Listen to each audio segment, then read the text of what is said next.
Kasi di ba kapag nag-uula, sige, kamuti no.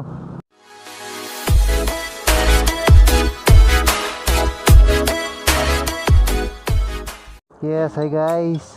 Nakatapos ko lang install yung ano natin, di ba? Running light natin kung tawagin. Hindi pala. Yun. So, sana nakikita no. Nakita niyo naman yung ano, di ba? Last video natin. Paano natin siya install? Paano siya natin nilagay? At kung saan ko siya connect doon na lahat. Kung gusto niyo rin mag-install, di ba? Ayun, pwede niyo magamit 'yan. Labas tayo dahil maghanap tayo ng gifting panregalo para sa ating ama. May naisip naman ako, hindi ko lang alam, wala lang akong idea kung magkano yung ganong accessory. Actually, sa car accessory yan. So, yun nga, pupuntahan ko yan dun sa auto supply kung magkano.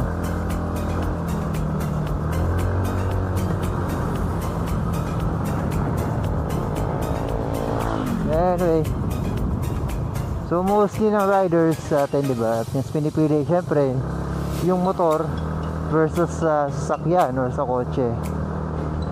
Oo, diba, normal yan kasi kaya nga sila nagmotor or kaya sila naging riders dahil pinili nila yun.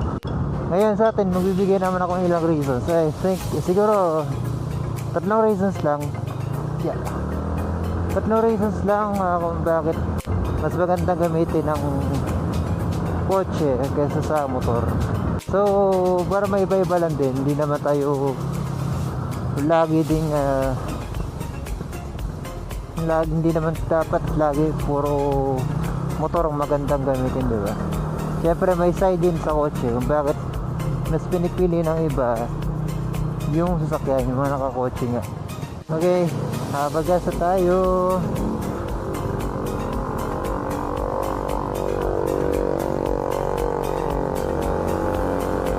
Number 1 reason, bago ko pala simulan to, gusto ko palang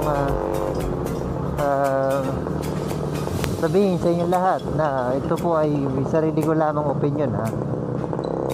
So kung ano man po ang maisip nyo sa opinion ko, welcome kayong lahat. Bisa mong patakbo na ito nasa at bigyan ko na rin ng maiksing shoutout si Mr. Alvin Oyando, na supporters natin dito sa ating channel, diba? Salamat sa pag-subscribe sa Mr. Alvin Oyando. So let's start. Number 1, bakit sasakyan? Bakit kotse? Bakit 4 wheels? Bakit? Nakamotor ka, di ba, automatic rider? Yes, I am, pero first of all, safety din. Safety, isang reason. Kasi di ba kapag nag-uula, sige, kamuti no. So ulit, na-distract ako sa siraulo na yan. Mas again, yung una natin na safety yan, di ba? Yung motor kasi dalawa lang ang gulong. So obviously talagang matinding balance sa kailangan mo rito. Tsaka kukukoper mo sa sasakyan, di ba? Kasi hindi naman, kahit namin tukod yan, hindi mo kailangan itukod yung paa mo, kasi 4 yung gulong yan. Nagkaroon na aksidente sa sasakyan, maaaring nawalan ng preno. May simpleng ganun lang, or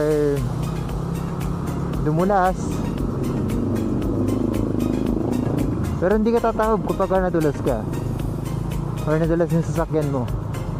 Unlike sa motor, kapag dumulas yan, for sure, hindi mo maagapan yan, baka nakahiga ka sa kalsada or sa sa kalsada na. Ano ba yun? Sabi nga ng hipag ng aking partner na si Mayeng, si Ate Joanne. Sabi ni Ate Joanne kay Mayeng, kung handa ka ng mamatay, pwede ka na magmotor. Diba, masyadong malalim yung sinabi niya na yun kay Muyeng. Dahil nga, diba, dalawa lang gulong nito. Hindi ito kasing safe ng sasakyan. Okay, gets mo yung number 1 natin. Okay, number 2, usage. So sa paggamit ng sasakyan versus isang motor, ang sasakyan, sabihin natin na kotse, 4 wheels, may patagulong, diba? Ay kapagsakay ng hanggang 5 katao kasama na driver, which is very convenient kung may pamilya ka. Siyempre kung out of town kayo, nandis kayo, bakasyon, swimming, yan, o bibisita sa mga probinsya, lahat kayo makakasama dahil nga sa sasakyan, sa 4 wheels natin, sa kotse natin, lahat kayo nakaupo at kasama nyo pa yung mga gamit nyo dito sa likod, sa compartment mismo ng sasakyan, na hindi rin naman natin magagawa ito sa motor, diba? Hindi naman natin pwedeng ibiyahe yung motor natin 2 wheels kasama yung anak mo at biyahe ka ng malayo, pupunta sa bakasyon sa kamag-anak. Huwag mong ilagay yung sa kapahamakan yung pamilya mo, diba? Yung pangatlo, dali natin sa highway. And speaking of highway, kapag naka 4 wheels ka, hindi ka papansinin ng mga pupulisan natin na nanguhuli, diba? Madalas kasi pansinin ng mga pupulisan natin yung mga nakamotor, which is yun na nabanggit natin ng huli nating vlog dyan sa description sa baba, pakitignan para maintindihan nyo kung ano yun. Dahil nga ito yung madalas na ang motor ang madalas na mapansin dahil na rin sa mga masasamang loob, yung mga mababait nadadamay nga dahil sa kanila. So kailangan i-check lahat ng motor. So kung ikaw nakakotse ka, malamang hindi yan pansinin dahil motor lang yung sinicheck nila, diba?